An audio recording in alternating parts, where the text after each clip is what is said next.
I got 'em! All of 'em! You get what I need, and I'll give 'em to you. Simple. You got a ship, could find 'em all to boot. Who is that man?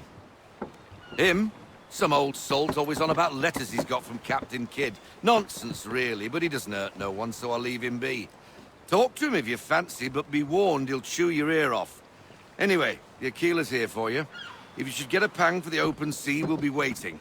Now, I implore you to head up the hill before the old man comes out of retirement just for me.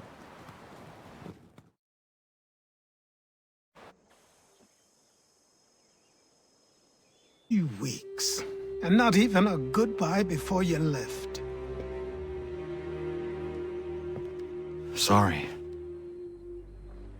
Well, what are you waiting for?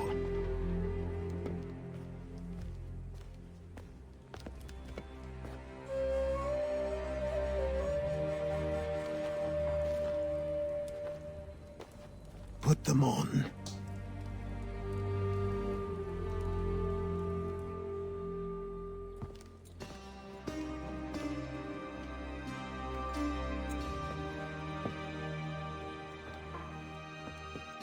Once upon a time, we had a ceremony on such occasions. But I don't think either of us are really the type for that. You've your tools and training, your targets and goals. And now you have your title. Welcome to the Brotherhood, Connor.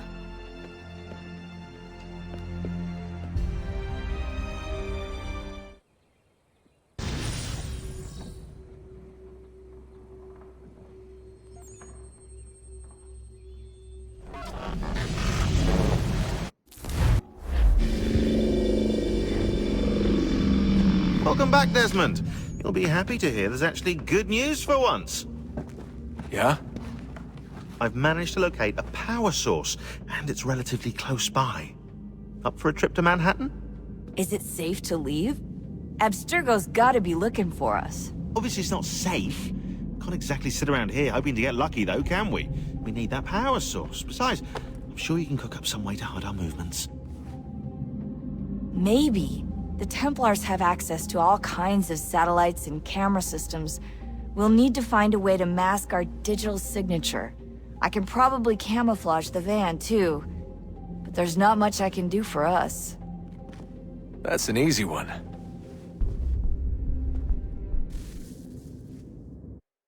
Just a heads up. Local utility companies have assured the public that they're completely prepared for the upcoming solar maximum. Disruptions to service are expected to be minimal. If only they knew. What's this? A remote-operated camera. It'll provide us with a feed while you're on mission. This will let us talk to each other. We're almost there, so listen up. The artifact is in an office penthouse in Lower Manhattan. At this time of night, direct infiltration is going to get you noticed. I think we're better off having you drop in from above. What do you mean, above?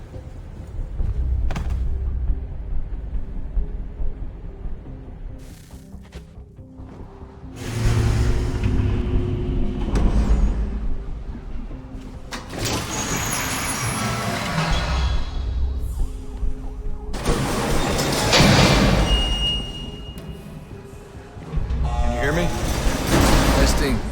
Testing, 1, 2, 3. Yep, reach you just fine. Now why don't you power up the camera?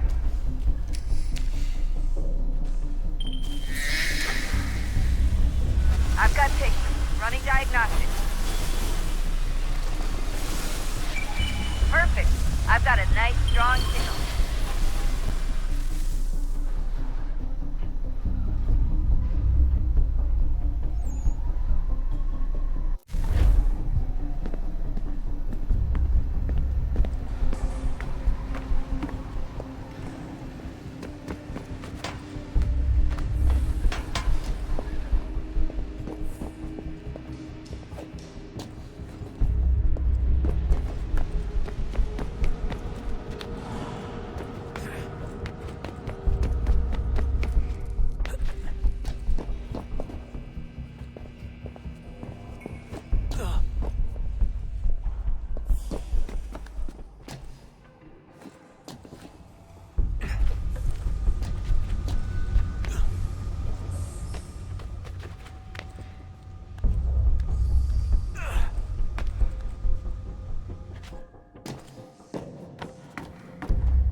Seriously, Sean? Fuck you.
Jesus. Look on the bright side.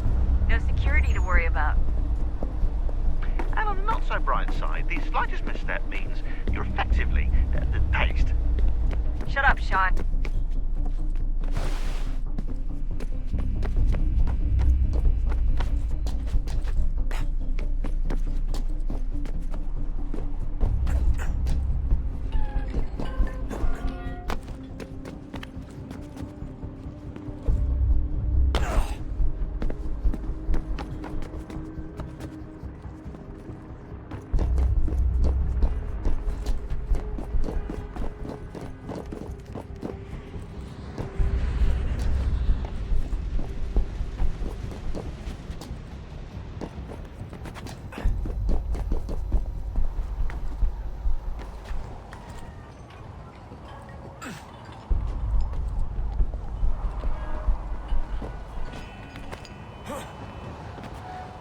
Almost there, Desmond.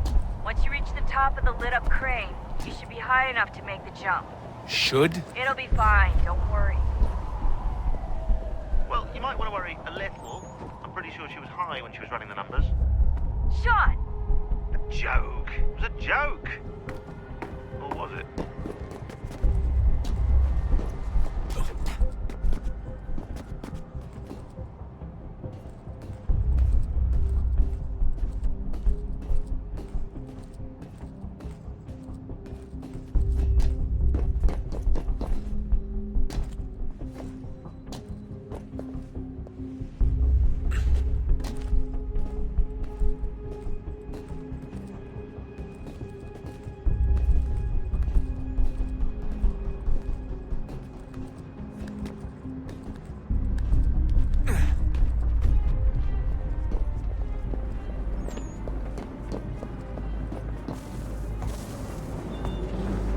Jump when you're ready, but wait for my signal to open the chute. Timing's really important here. Too soon or too late, and you'll miss the building.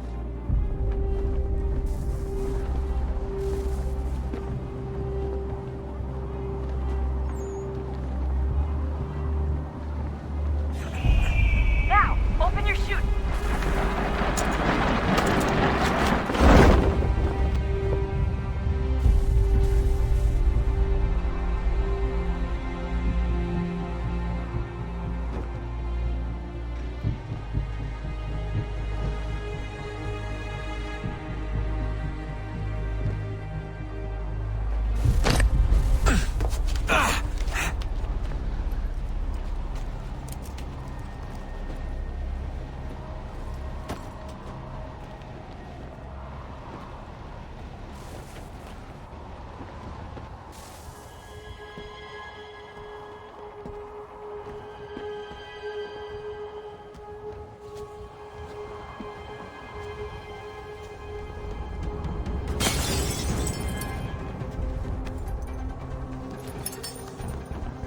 That wasn't so bad. So, you must be Desmond. Not exactly what I expected, but I guess your kind doesn't have many options these days. Who are you? Ask your father. Now give me that. I don't think so. Look, I'm not supposed to kill you, but the boss man didn't say anything about fucking picking you up. So you've got to the count.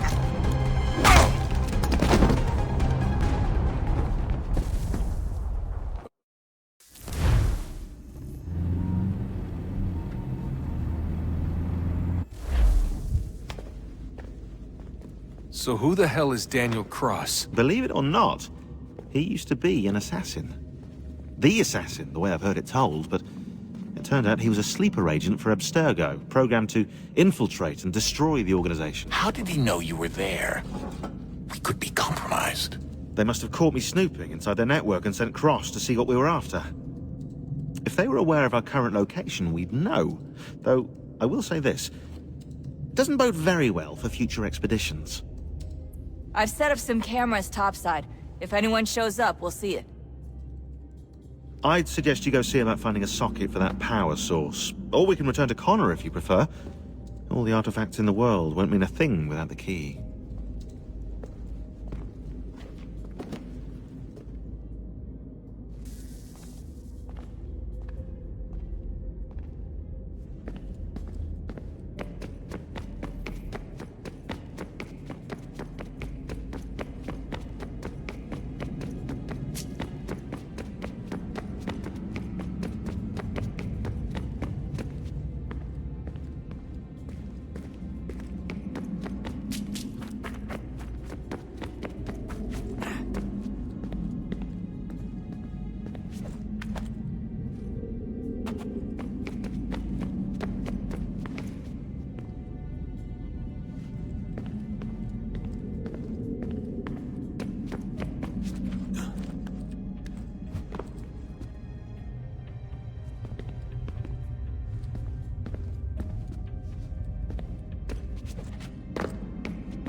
When we thought we could be saved, we sought to face the sun's wrath and contain it. 4 towers would be built to pull her fury into this place and dispel it.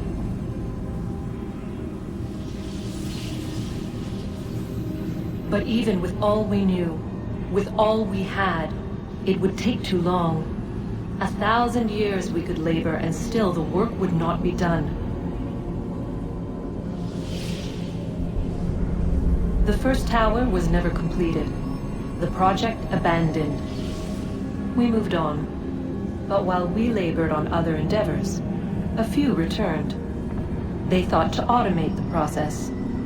Metal might finish what flesh could not.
If we could not meet the sun's cruel embrace, perhaps we might rebuke it. Already we could generate fields to protect us in times of strife. But these were small and simple things. To replicate them on a scale the size of a world, we lack the energy to make it so. Half the world, they said then. It is better than none at all. We tried. Again, we failed. A quarter, they asked. Even this we could not do. A sixth, an eighth, a tenth, they cried. The answer was still the same. Perhaps in time a city might be spared. But it was time we did not have. So we moved on.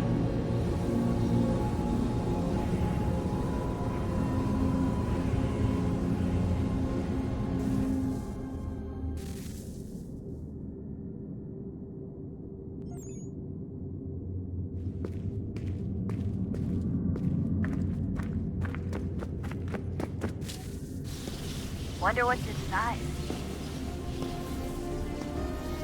Only one way to find out.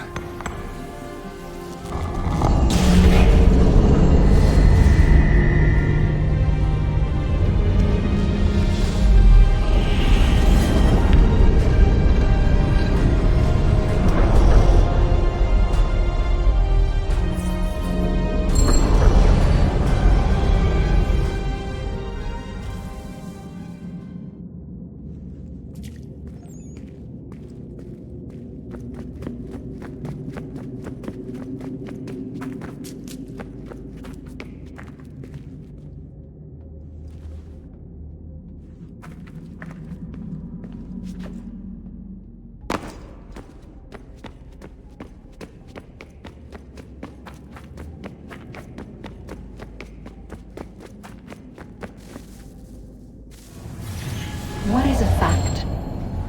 Is it fixed? Immutable? Certain in its existence and only awaiting discovery? Or might it be changed? Here we learned the answer, and thought that it might save us. They were used to command, to control, to own. But we soon discovered another use. When enough sat in thrall and were told to believe, their thoughts took on form. What was imagined became real. 100 minds could wish away a wall or create a tree, what might 1,000 do? 10,000? More? Might we change the consensus and will the threat away? We resolved to send one into the sky where it might illuminate us all. Once placed, a sentence would be uttered.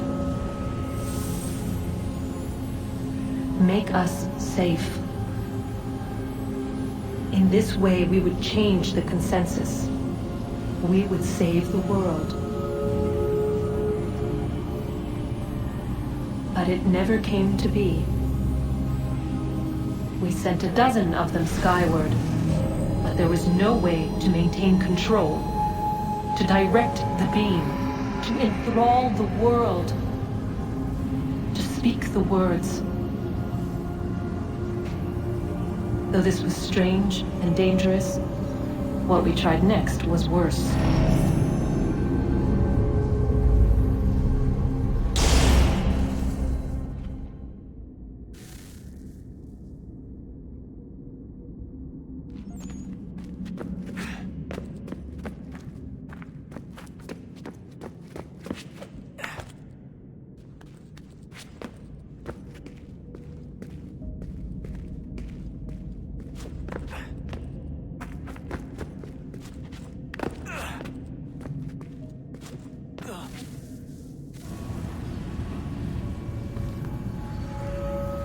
Our first instinct was to travel back, to change the past. But we could not find a way. But forward. We could look forward. And so here we sought to see beyond ourselves, and know what was to come. First we watched to learn if our work would succeed. But the answer was always the same. So we moved on to other things, but she remained. The one you call Minerva. In time, she too stopped looking, and instead began to speak. She called out across time, in the hopes that you might be saved. She hid messages where none might find them, save for you and those within this place. Fascinating. Tired of it. The cryptic warnings, the threats. Just tell us what you want! But they are. We saw the Nephilim there. We seemed like grasshoppers in our own eyes, and we looked the same to them. Imagine trying to explain all this to a 2-year-old, to a grasshopper. When they said the will of the gods was unknowable, they meant it. Literally. I killed her, you know. I killed Lucy. It was the apple, son. It was Juno. I saw what she was. What would happen if I let her live? I could have stopped myself. I mean, there was a force there. But I didn't have to. I chose to. Desmond. Lucy was going to betray us and take the apple back to Abstergo. I saw the satellite launched. I saw them turn it on, and then it failed. Whatever's on the other side of that door, it benefits Juno. We need to be careful.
Son, I owe you an apology. I shouldn't have lashed out like that.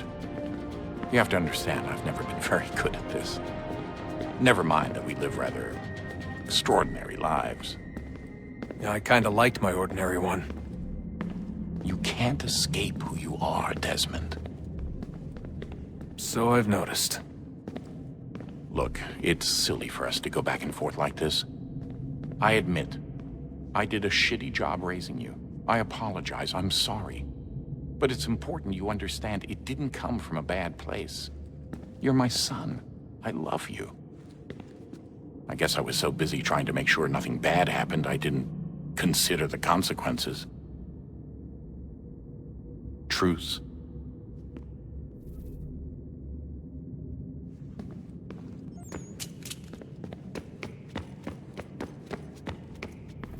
Ah, Desmond, there you are.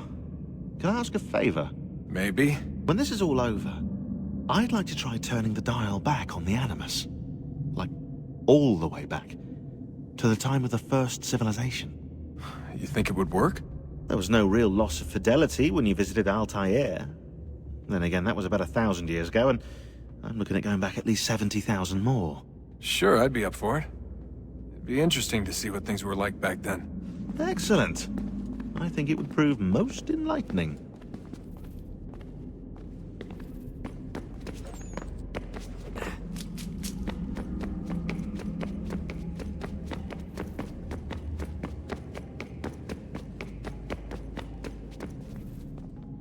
I know everyone thinks I'm being silly, but I can't shake the feeling we're being watched.